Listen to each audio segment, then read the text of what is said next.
I'm Christina. And I'm Matt. And this is New Ways Podcast.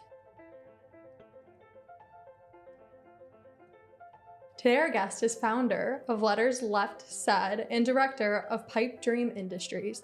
She's a remarkable individual who cares deeply about helping people on their grieving journey. Christine Cameron, thank you for being here with us. Thank you for having me.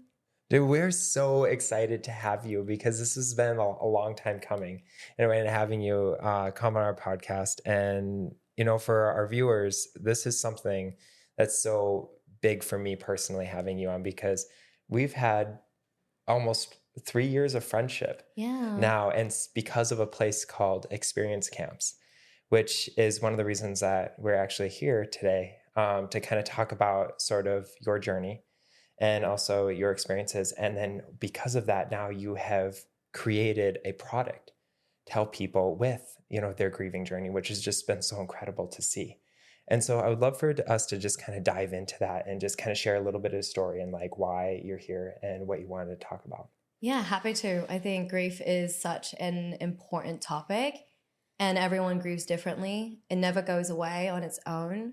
And so I feel like as we talk about it, grief should be a constant conversation, not to be always doom and gloom, but something that we reflect on, because everyone around us, there's someone that they love that they've either lost or maybe they've lost touch with. These are all part of the same equation of the journey of grief. Yeah. So with myself specifically, I grew up in an immigrant family, Vietnamese, Chinese, and when my parents escaped Vietnam after the war, lots of series of tragic events had happened to my mom. She were millionaires, and then they became literally from riches to rags in a matter of seconds, you know. And so they didn't have their home. They moved into a like small hut and they tried to survive. And so my mom was 8 and she spent 10 years of her life trying to save money with her siblings and her mom to bail my grandfather out. And the reason why I talk about this is because I really believe that my mom's mentality of resilience and focus on getting out of such a difficult circumstance at a young age really showed up for me as an adult, and especially at the time of being in America itself. It's such a place where there is such mobility socially, mobility income-wise, mobility to just be and evolve as a human and not like this boxed in character that you have to be. And so with her, they escaped to from Vietnam to Houston.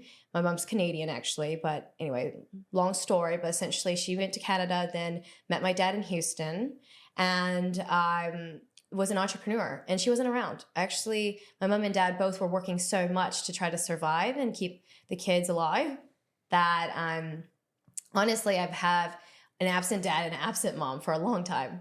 And people don't realize this, but it's a choice we make to categorize our parents as either the ones that did something to us, or you really can empathize with their experience. Mm-hmm. And as a result of that, I mean, it takes a lot of work, because no doubt it really takes a bit like of that love away. You didn't grow up with that love, so you have to figure out how to nurture and create love for yourself while they're absent. And then when they are back in the picture, when they're doing well or a little bit better, it creates this like richer tapestry when you know that they're getting older.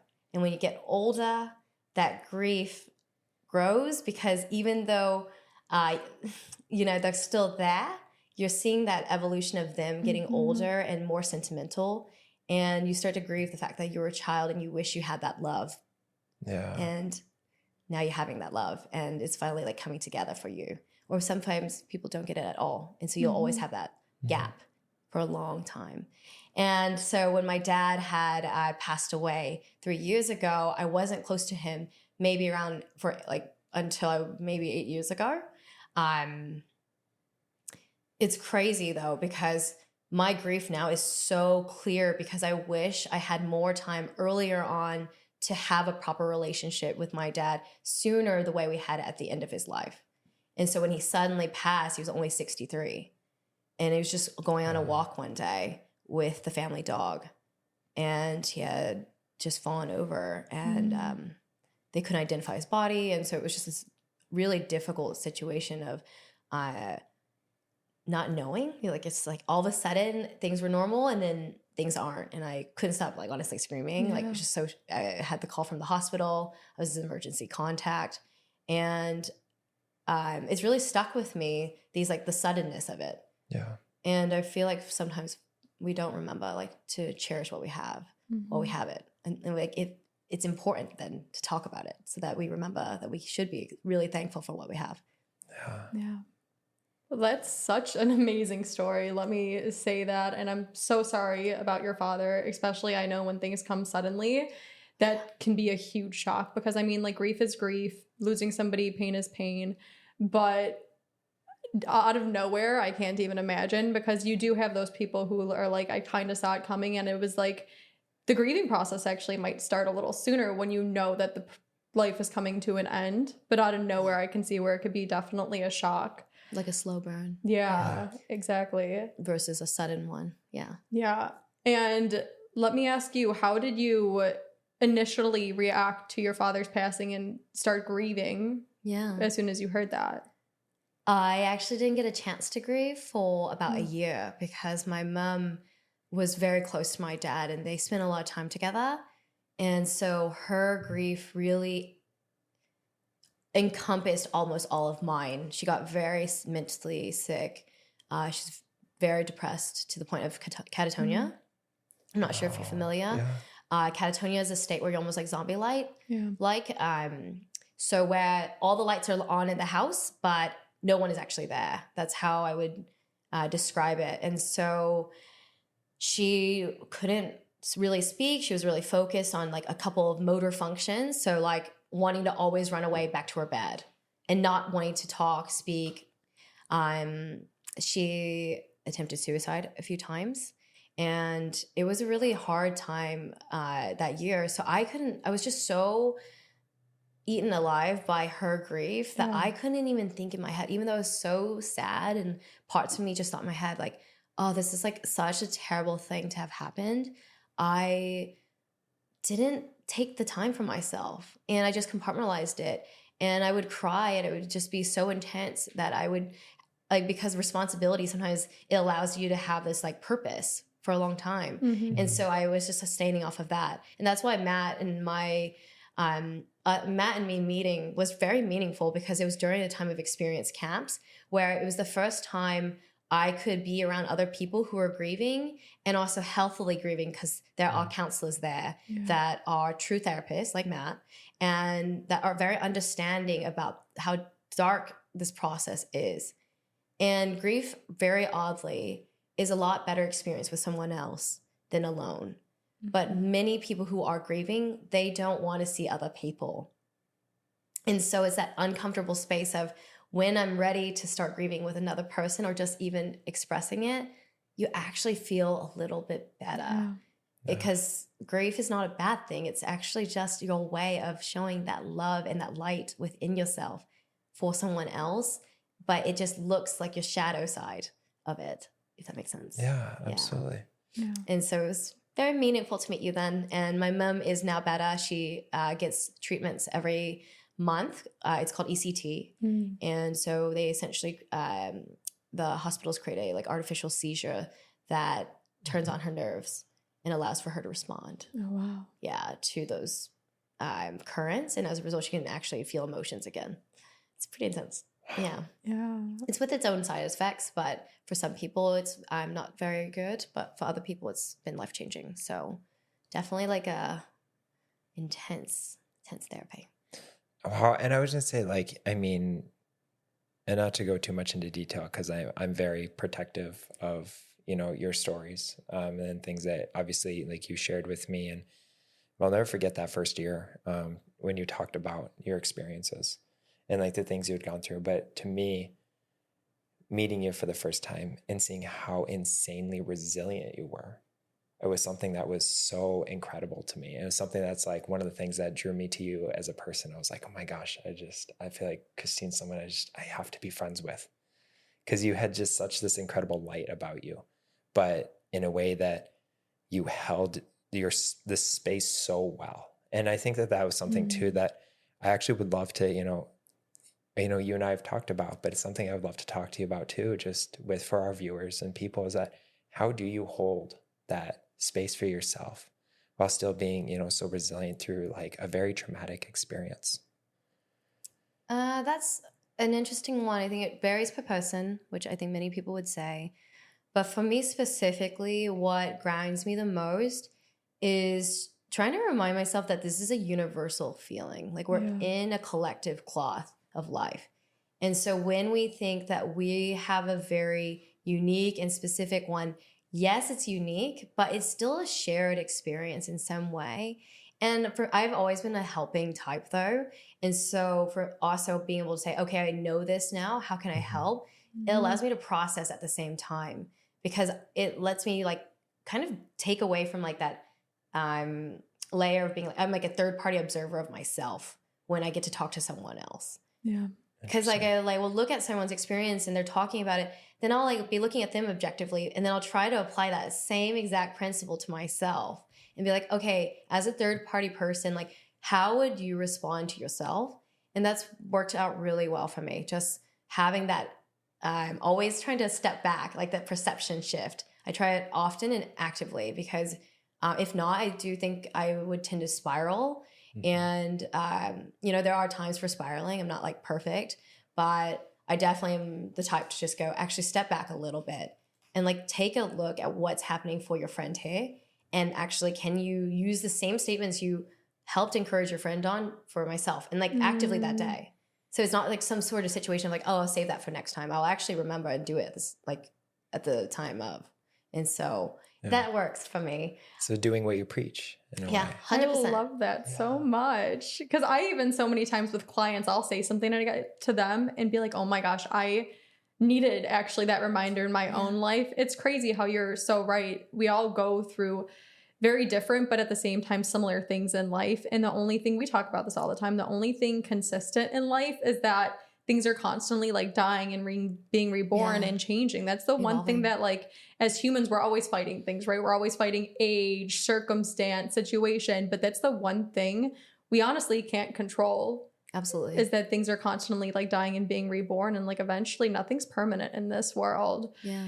And hearing your original story too about what's going on with your mom, it kind of sounds like to me you almost lost both parents at once. Oh, yes. That's such a beautiful way to put it. That's exactly how it felt. Yeah. And I honestly was worried that I wouldn't have two parents by the end of the year. And so for me, I was mourning and readying myself in the case of the worst case scenario, despite mitigating it actively.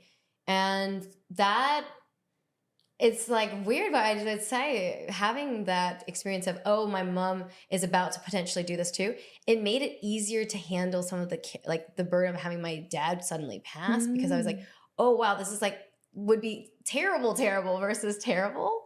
And I was just prepping, and that helped me cope. And I think that's a bit unhealthy, to be honest with you, but the circumstances allowed for it to be just better. Like it made it better. Well, it's a good way to look at it. Like it allowed you to survive in a sense and be resilient. Grief and loss is not linear. Everyone's like, oh, this might not be healthy. This is healthy. But we all are surviving to the best of the ability, the way that we know how. And even because I'm from Chicago and my mom very much has the Chicago mindset where it's like, you're tough. Like we just push through it, we get through it. And that served me in so many cases where if I was a little bit weaker, it might not have turned out that well. If you weren't able to be there for your mother, who knows what would have happened. But then I love how you said you went to experience camps then and allowed yourself to kind of open up to these people, because there's a time and a place to be resilient, and then there's a time and a place to heal. Absolutely. So how did you decide to kind of get involved in experience camps? I got really lucky. A gal hadn't heard that my dad had passed and mentioned it to me and said, hey, like, there is a camp for folks who have lost a primary caregiver or sibling. And I definitely, in general, always process by helping other people. That's just how I am as my mode of function.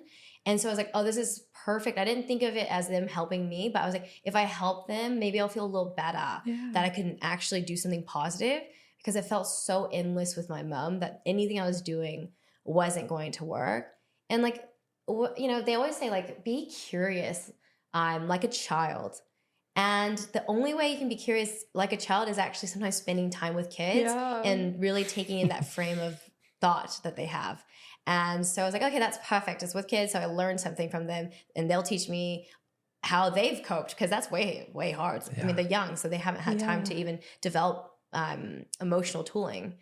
And but that's kind of beautiful too, though. I love how children are so emotionally just vulnerable. Yes. I feel like a lot of adults can learn from that, is like, let those emotions come out. Yes. But please continue. And that's my exact device, actually. I have a second device where I always go, can I just instill being a little bit like a child in this, like, and have that curiosity still, especially with hard stuff, like things that I'm like, oh, I really don't feel like doing that. But I'm like, actually, can I just like apply that curiosity mindset to that and soften my gaze, if that makes sense, at the situation. Yeah. And then it helps me like wrangle myself into like, okay, maybe I can do this, or it's not too difficult, or making it more bite-sized so that I can digest it. And that's what I did with my grief. Like with these kids, seeing them live and like the way they talk about their parents or the siblings and their love for them and their love for each other, actually, because they have become such good friends.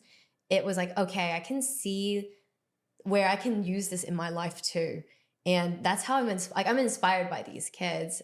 You know, people say, oh, that's so inspirational. But it's like, no, I like truly was inspired. Like I instill like that feeling I got from it all the time. Just like, I even meditate sometimes on that feeling of like respect for children and their open-mindedness towards the most difficult things in life. Because that's the only way they know how to do it. And we're like those. We're still children. Yeah. And I think one thing that was really fascinating about even when I went, it was just like discovering the elasticity of these kids' brains and through like the trauma and grief that they had been through, but then hearing their stories and they're like, yeah, you know, I lost my dad to suicide, or, you know, I lost my mom to cancer, or, you know, and then you're like, man, these things are things that like I've gone through, or things that like and then I was like, these kids handled it like so remarkably, you know, or like things that, you know, and I think that's also was just so insane to like see that kids went through like similar things that you either would go through personally, or that you had friends go through, or that you were therapizing people back at home that they were going through. And then they were teaching you new things about how they like coped with their things. And they would talk about what made them happy. And it was one of the most, and it literally, you know, and their motto is, you know, this experience camps is the best week ever. Absolutely. You know, and it is? It is. Yeah. That's their motto. It's the best week ever. Yeah. And it's, Yeah. And for those who don't know, Experience Camps provides a free week for anyone who's lost a parent or a sibling. And as a result, they get to like have fun activities. And then every day there's like a little window for clinical activities to allow them to talk about their grief and some of the more difficult portions of their experience. And the kids share together and it's very thoughtfully made, because there's always a therapist paired up with a bunk. And it is the best week ever, because you can do all the good stuff and then also the hard stuff too. And it's like such a joyous thing. Like the best conversations you have with someone is a deep one. Yeah. Not one that's like about the weather the entire week, you know? That's such a beautiful mix. It's like bringing your heartbreak with all the happiness in the world. It just, if anything, it makes you like appreciate the happier things more, while also being able to heal yourself as well. Yeah. Yes. That dichotomy, it makes the world so sweet. It does. Yeah. So kind of share I'm so intrigued, honestly, after hearing about experience camps. I'm kind of like, I want to like volunteer and go there, because it just seems there is something about the look on a child's face, right? When they just like light up because of something, or the way they handle things, you're like, how are you so wise and so young? Absolutely. And so pure. And it just sounds like such an amazing thing for, once again, the children and the adults who participate. But take me through kind of like a week there. How do you help these kids who are dealing with grief? Like, is there a process? Do you guys have tools? Are there activities? Yeah. So you and I had separate roles. Yes. So different roles. So different roles. I'm a counselor. Yep. And then I was a grief specialist. Yes. For those kids. And grief specialists are licensed or pre-licensed therapists or social workers.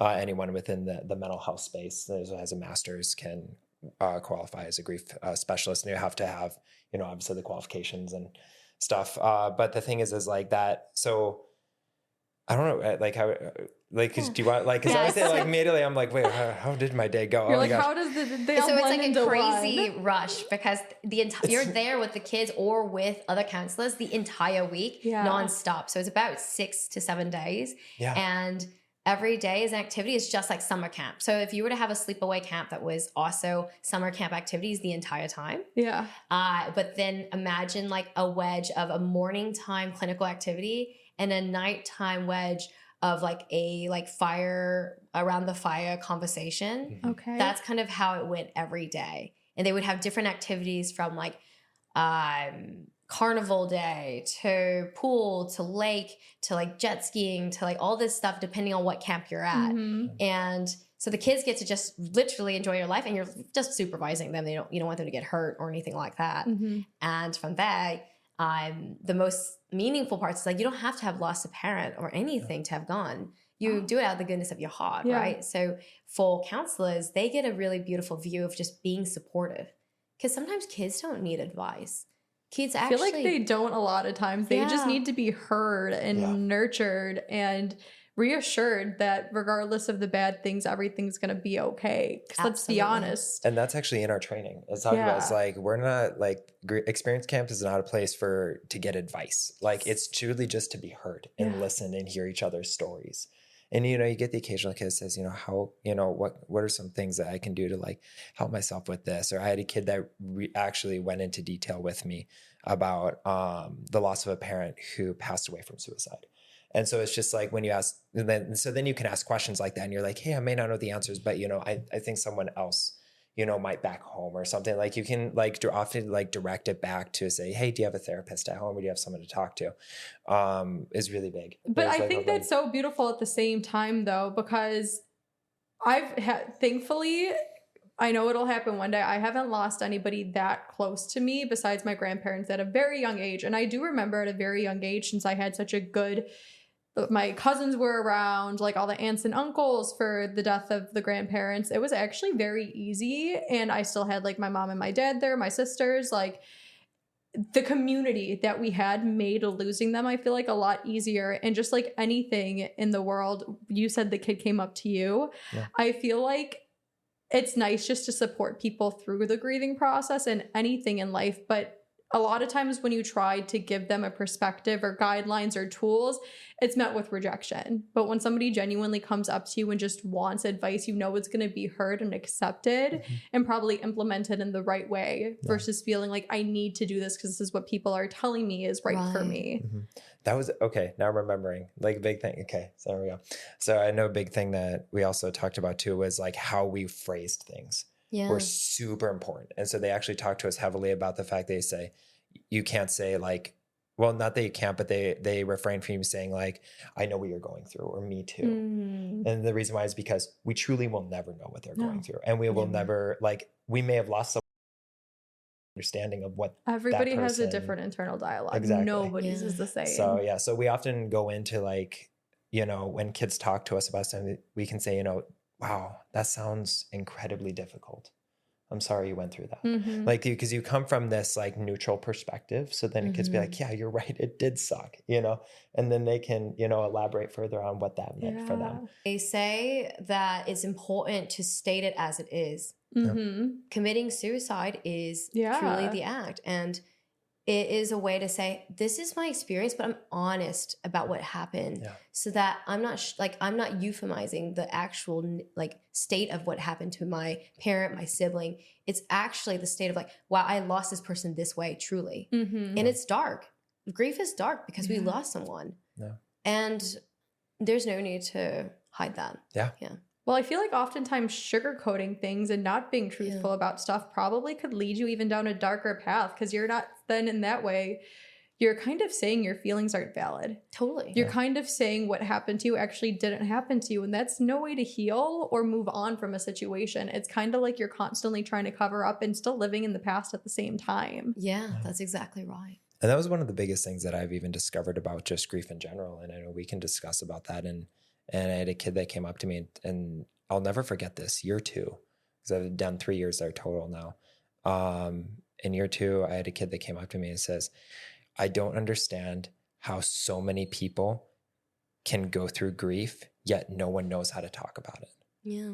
And I was just like, whoa. Yeah. Like how you're right. How can all of us go through these such deep collective experiences, Right. but it be such a taboo or such a dark or negative thing to talk about, and no one's able to even understand or how to support each other through it. And I think that was something that really has always stuck with me. Yeah. With grief too, I think there's this mentality of like, oh, people didn't check in with me anymore after 6 months, like, or a year, or even 3 months. And although that stuff is true, it may not be in the forefront of someone else's minds. There's so much going on in our lives, and there's so much going on in the world that is very heavy. And every event, every topic weighs heavily differently per person. And so to me, it's really up to us to take in our grief journey as our own, and then find people along the way we can share with, but no one's ever responsible. It's like, it's not a negative thing if someone doesn't check in, because they have their stuff going on. And I'm not a huge fan of how things are going, where it's like, oh, they didn't check in with me, they don't care. But it's actually like, no, yes, your experience was so tough, absolutely. But these folks are grieving on their own things. You don't have to have lost a parent or lost a sibling for your grief to matter more.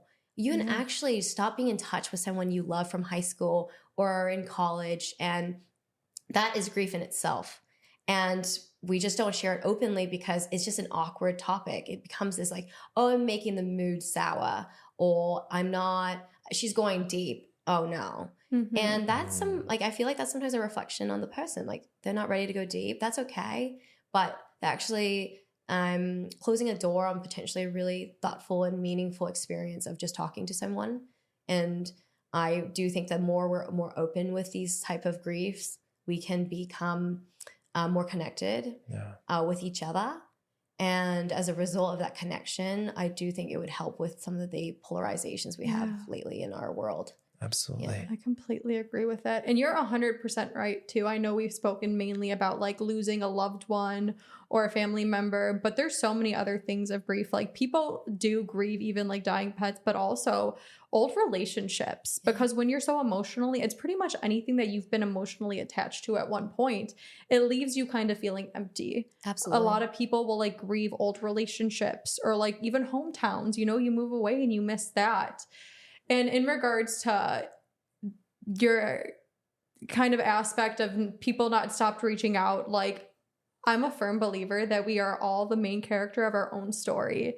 And I feel like when people actually accept that, people will start taking responsibility for their own story and realize also at the same time, though, whatever I do, I'm not in the forefront of anybody else's head. Their life is always going to be more important to them than my life, because that's their life they're living. And also too, when you were saying like this person doesn't show up anymore, the one thing, and I tell you this a lot, I'm like, you need to also give people the opportunity to show up for you. Right. Because how are they supposed to know? We don't talk about emotions that much. You're right. How are they supposed to know that you're still hurting? How are they supposed to know that you need their support if you don't ask for it, if you don't tell them? Right. Like, just because somebody doesn't call you every single day or check in doesn't mean that they're not going to be there when you need them to be there. So give them that opportunity. I feel like enough, you're right. We just don't talk about our emotions and are trained to bottle them down, thinking people don't care. But I feel like a lot of times people do. Yeah. And even more addition to that is like, does someone even know what they need? Like, for me, I have a lot of trouble articulating like what I would need from a friend that would make me feel better. So if someone were to just think about it, like, oh, I'm having this really dark experience, instead of immediately blaming someone else for not giving them what they need, I actually would ask that person, like, what are you wanting? Like, what is it that you want and desire? Sometimes it is just like comforting quality time with someone else that they love. Or it could be like, I want you to be showering me with gifts. I don't know. But, it can be really extreme. But then that person has to assess on their own. If they're their own main character, all right, well, you need to communicate then that you need that. Yeah. Even if it's extreme, you keep people that will want to stick around, you know, so that's on their own. Yeah. Yeah, definitely. I feel like this might just be my basic answer, but I feel like people genuinely just want to feel safe and loved and okay. Yes. And you're right, that shows up in so many different ways. And this was a question I wanted to ask both of you actually, because we talk about like being open and honest and these like kind of pure humans in a way where we don't hold back our emotions and we own who we are. Do you think, and this might be a loaded question, do you think children are more able to deal with grief in a healthy way than adults are? Ooh, that's a great question.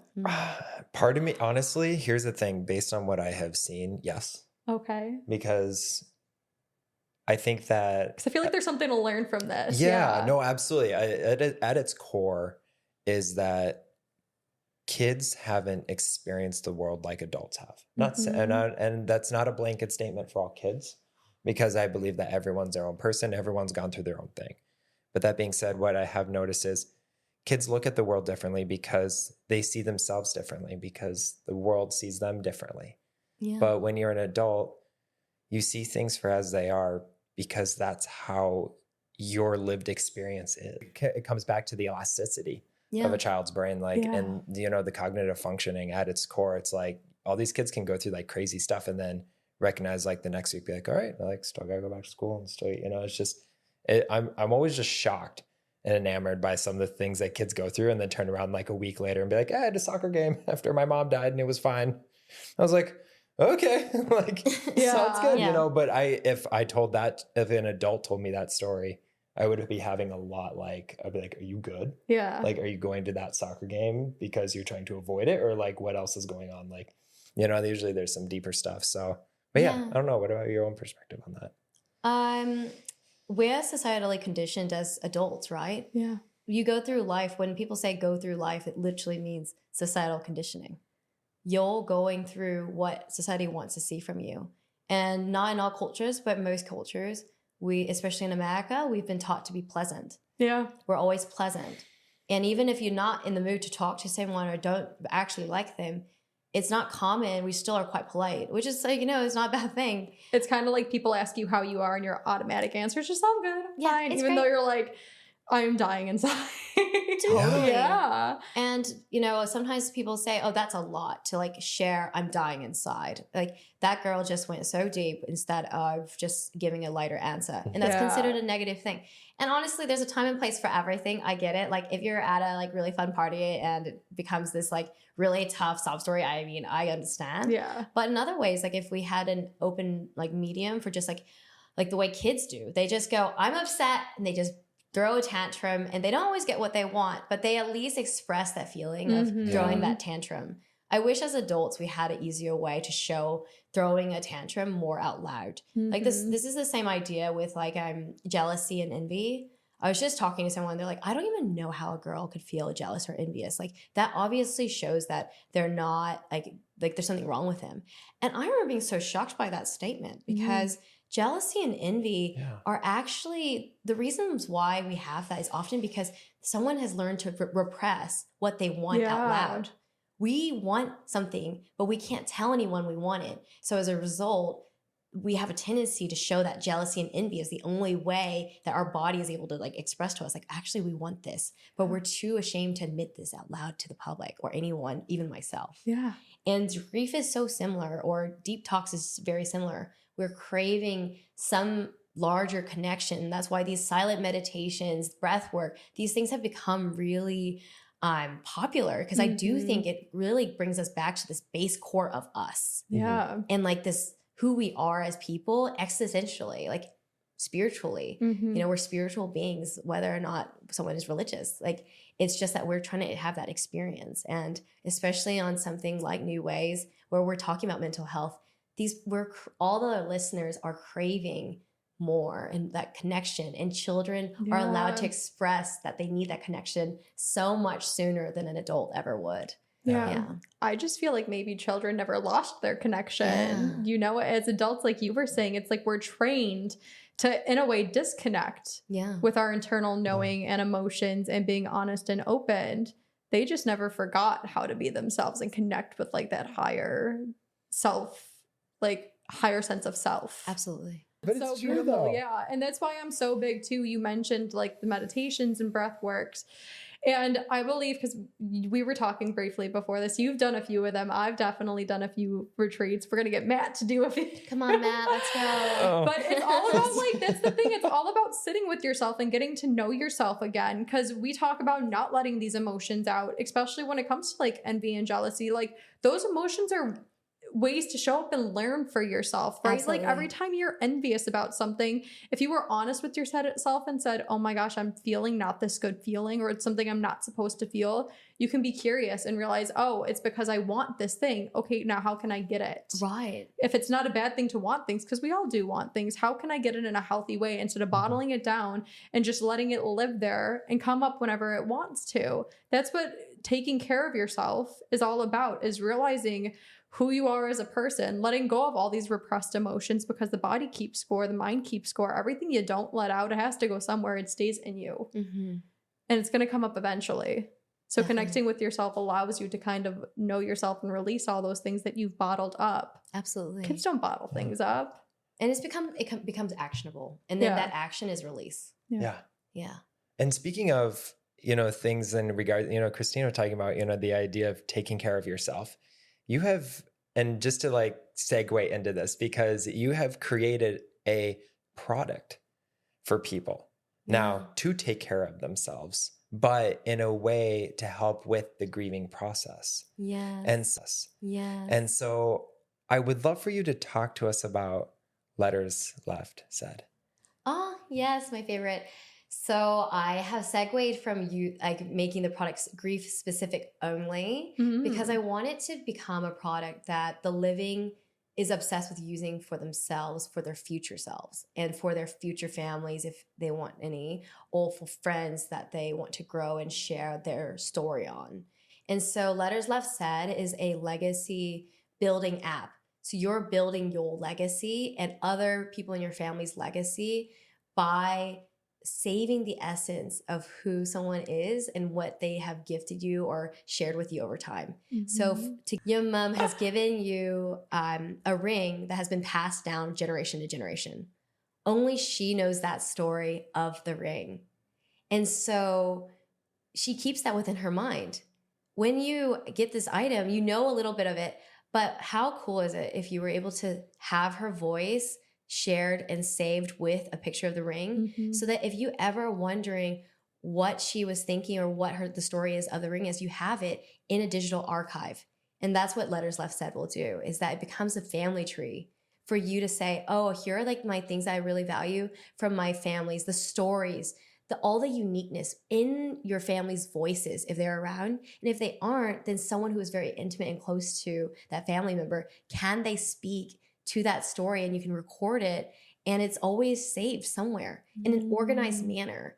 And so it becomes legacy building, because if we were to have kids, then those kids can also just go back and listen and replay. Current generation of our AI use, we can actually make a bot do anything and say anything. But no one can get to that point of exact replication of the actual person themselves. And that's the beauty, is like you can have the way your mom tells how fondly she received this ring, about her grandma and the tonage. You can even hear her like just choke up a little bit, that feeling of like, oh wow, like she cares so much. That will be captured in a way that's organized for you at any point in time. And so it's actually a grieving tool, but a tool really for the living, so that your memory lives on, just like how grief does. Grief is our way of having our memory live on. That's incredible. I love how, because when he was kind of telling me about the app briefly, he was mentioning how you say you're like going through an old relative's house, and like that way you can keep all the memorabilia and like remember how the house looked and the furniture without actually trying to like stuff it into a closet to keep on going back to it. Because things do like over time get worn out. Like we can't keep all the furniture or all the like personal belongings of our loved ones. Yes. But this is allowing them to save it in a secure place. You know, it's not going to go away. Exactly. Which is amazing because I can't tell you how many times I go through my phone and I'm like, I need more storage. I have to delete all this stuff, or like everything gets lost in the sauce a lot of times. Yeah. And now when people are kind of feeling nostalgic, they can go back and reminisce over all the things in life. And I think if anything can help in people's grieving when shared with like children and future generations too, because if anything, it shows it's like, yes, we lost this person, but they still live on. 100%. And they left so many beautiful things behind, and I can show you right now. Yes, exactly right. Yeah, that's beautiful. And I'll say too, like one of the coolest things that I loved about your app when you and I talked about it was that you discussed about the idea of like being able to sort of have like a community base around it as well. So that when someone say passes away, that they are able to then in turn, like people are able to share their stories of your person, but not in like a very, like not in a funeral way or like very like, you know, here's the memory or whatever, but like having a collective memory about like a sweatshirt or a, you know, a ring, or maybe like this one time at the lake, and people being able to share all these stories. And then you would be able to go and put your own story on that with your memory about the person and stuff. So then in return, those who couldn't be there in person to maybe write those memories were able to then write it, you know, behind their phones and be able to, because I think also too is like, I've been to, you know, a few funerals as well where they're like, please write your memory about the person. I'm like, I don't remember. Like, you know, it's like, it's a lot of pressure. It's like a lot of pressure, but you know. Also, what are they doing with all those papers too? You know what I mean? Yeah, like it goes in a box in a closet, and it's hard to like pull those out and go through one over another. Yeah. And it's on a website that's archived. It's not active. Yeah. And like for my dad, for example, people share so many memories. But for me, going back to that, I don't even remember what the website's called. Like that's actually the problem. It's like going back to that website and seeing all of the stuff. It's not immediate. It's not easy to access. And that's tough. That's really tough. Yeah. Absolutely. Well, I mean, so that to me was like groundbreaking.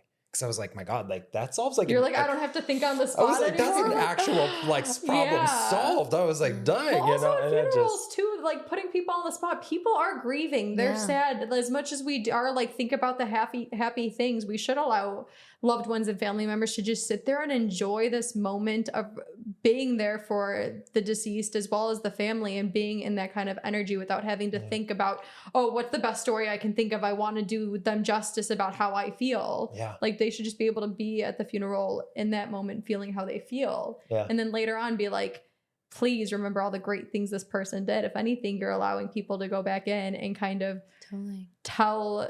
allow their spirit and their memory to live on and write their story in a way. Totally. Yeah. And it's a positive thing too, rather than something that's like, oh, this is like my memory box. It's like, no, this is my memory box. And is the tapestry, you know? And you get to share it with the world too, which is like the coolest thing ever. And it's how'd you come up with that? Okay, so it's a bit of a morbid way of explaining it, but I am married to my husband Josh, and so when I was thinking, okay, actually after my dad had passed, I actually kind of freaked out. I was like, oh my gosh, anyone could die at any point in time, all of a sudden. And it's the truth. Yeah. It is the truth. You never know. An accident, a freak accident, anything. Yeah. A bad surgery gone wrong, whatever it may be. And so I just thought, oh my word, I don't want to leave this earth without at least letting the people I love or my husband know that I love him.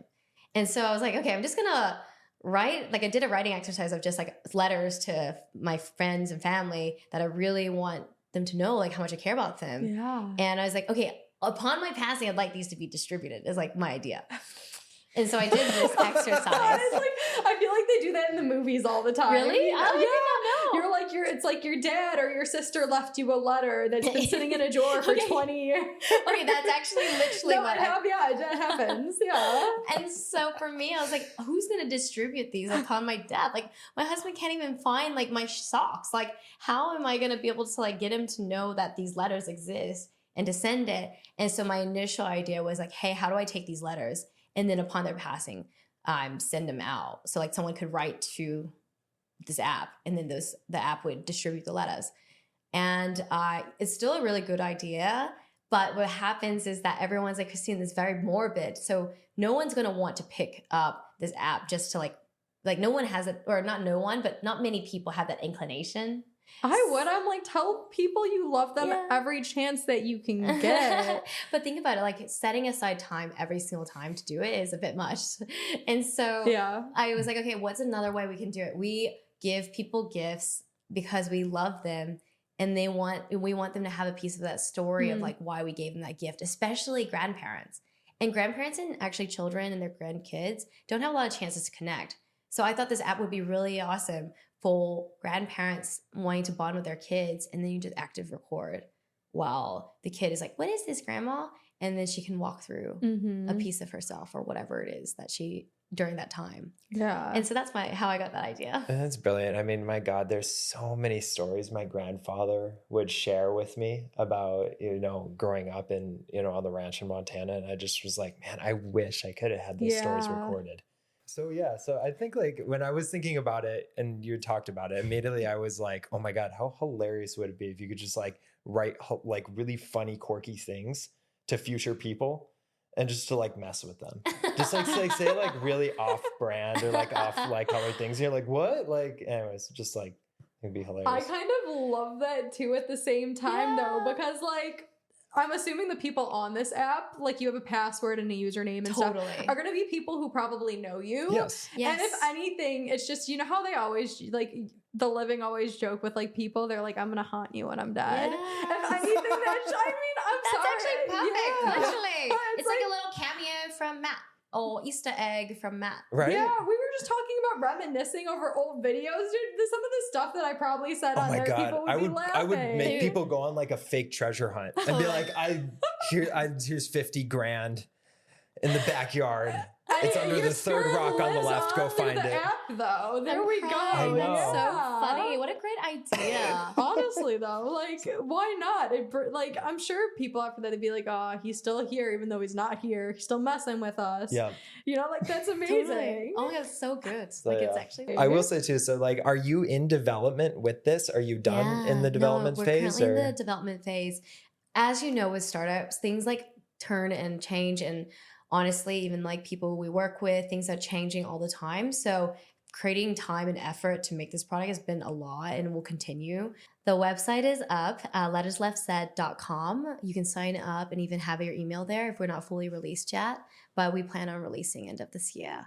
And so as things come along, we'll have like different features, and we love new ideas and new updates. So for me specifically, it matters a lot to me that it's usable and actually sustainable. So getting that feedback early on, if anyone is interested, is such a big deal, because I will make sure that it gets built properly to have that and show it. And so maybe I'll have a blooper funny section that only can be opened on like in 2027 or in 2072. I love it. Yeah, that's amazing. Do you have any other questions for the lovely Christine over here? No, I just want to say thank you so much for being on our show, and just thank you for the past 3 years of incredible friendship. Aww. Truly, you've been an absolute light in so many lives, including my own. So I just want to say thank you so much for that. Thank you guys so much for having me. You guys are doing really, really amazing things on this podcast, and I'm so excited for people to know that they're connected to you. All right, thank you. I love that. But before we cut, I do have one question for you. I just wanted to make sure Matt was all thrown out.